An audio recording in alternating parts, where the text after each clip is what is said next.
लीजिए सुनिए आचार्य चतुर्सेन शास्त्री के लिखे उपन्यास बगुला के पंख का भाग 75 मेरी यानी समीर गोस्वामी की आवाज में। मसूरी से वापसी में जब जुगनू दिल्ली लौटा, जय जयकारों के विजय घोष ने स्टेशन को गुंजायमान कर दिया। कांग्रेस की पूरी विजय हुई थी और लाला फकीरचंद और जुगनू दोनों का चुनाव बहुत अधिक बहुमत से कामयाब हुआ था, जिसका श्रेय विद्यासागर को था। विद्यासागर उसी रूप के बेढंगे वेश में स्टेशन पर हाजिर था। वही पहले वाली मुस्कुराहट उसके होठों पर थी। लाला फकीरचंद ने नई शेरवानी, चूड़ीदार पाजामा और गांधी टोपी धारण की थी। इस नए वेश में लाला फकीरचंद हंस हंस कर लोगों की मुबारकबादियां ले रहे थे। गाड़ी से उतरते ही जुगनू को फूलों से लाद दिया गया और बड़ी धूमधाम से उसे एक जुलूस में घर ले जाया गया। अब जुगनू कांग्रेस ग्रुप का हाउस में लीडर था। खा पीकर थोड़ा आराम करने के बाद कांग्रेस की कार्यकारिणी कमेटी की मीटिंग में उसे सम्मिलित होना पड़ा। अब सबका रुख उसी की ओर था। इस बात से किसी को कोई सरोकार न था कि वो कौन है, कांग्रेस और देश की उसने कितनी सेवा की है। सब लोग मुंशी जगन प्रसाद का जय जयकार कर रहे थे और जुगनू बड़ी शान से अभिनंदन ग्रहण कर रहा था। अंततः लोकसभा और राज्यसभा में विधि विधान से इन दोनों सुयोग्य जनों का आसन जम गया। सभा की कार्यवाहियों का न इन लोगों को कोई ज्ञान था, न उनसे कुछ मतलब ही था।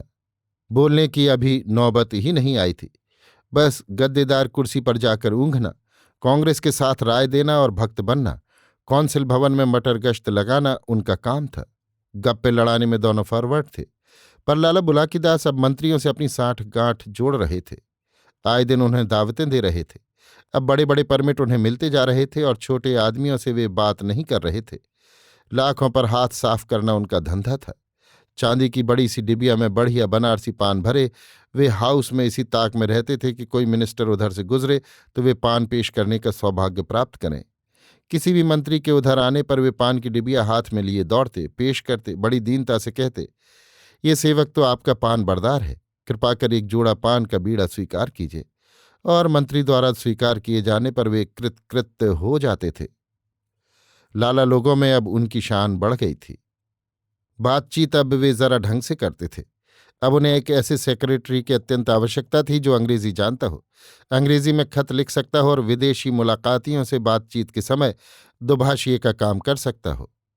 उन्होंने प्रत्येक देश के राजदूतों से संपर्क स्थापित करना और उन्हें बड़ी बड़ी शानदार दावतें देना प्रारंभ कर दिया था, और इसका फल भी उन्हें हाथों हाथ मिल रहा था।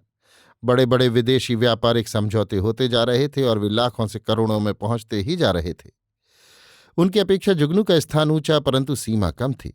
व्यापार बिजनेस वो कुछ जानता न था और अब रिश्वतों का बाजार मंदा पड़ गया था, क्योंकि उसे म्यूनिसिपैलिटी से हटना पड़ गया था। यों वो घाटे में जा रहा था, पर उसे आशा थी कि वो एक दिन मिनिस्टर अवश्य होकर रहेगा। वो ये भी जानता था कि इसके लिए कुछ संबंधित व्यक्तियों को प्रसन्न करने की जरूरत है, किसी योग्यता की जरूरत नहीं है। और अब वो मिनिस्टर की कुर्सी की प्राप्ति के लिए सब कुछ कर गुजरने पर आमादा था। अभी आप सुन रहे थे आचार्य चतुर्सेन शास्त्री के लिखे उपन्यास बगुला के पंख का भाग 75 मेरी यानी समीर गोस्वामी की आवाज में।